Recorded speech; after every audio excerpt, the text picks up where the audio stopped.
नमस्कार मैत्रिणींनो, मी आपल्या भेटीला आलेली मराठमोळी कोकणी सुगरण. आज आपण पाहणार आहोत मोकळं बेसन कसं बनवतात. त्यासाठी लागणारे साहित्य हे बघा. चिरलेला कांदा, 4-5 चिरलेले कांदे घ्या, कोथिंबीर, कढीपत्ता आणि ही डाळ भिजत ठेवली होती रात्री हरभऱ्याची. ती डाळ आता मिक्सरमधनं मिक्स करून घेतलेली आहे. त्यासाठी लागणार आहे मीठ, कोथिंबीर. आता आपण सर्वप्रथम तेल ठेवलेलं आहे तव्यामध्ये गरम करायला. त्याच्यामध्ये टाकणार जिरा मोहरी आणि कढीपत्ता. नंतर आपण टाकणार आहोत कांदा.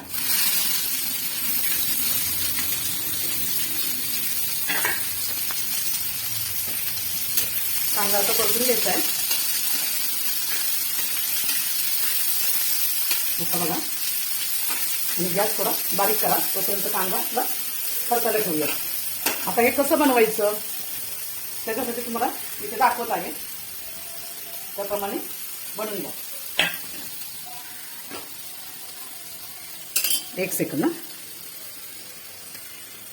बघा, त्यासाठी आपण आता हे जे आहे ते ताटामध्ये काढून घ्यायचे. काढून घेतल्याच्या नंतर ना याच्यामध्ये टाकायचं आहे हिरवी मिरची,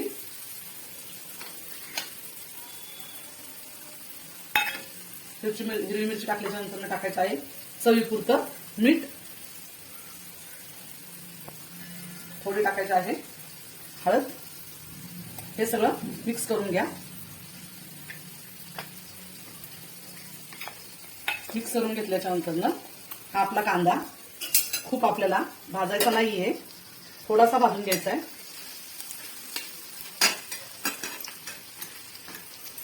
बघा, हा असा एवढा इतकं खूप लाल नाही आणि खूप कच्चाही नाही, अशा पद्धतीने भाजून घ्यायचा आहे.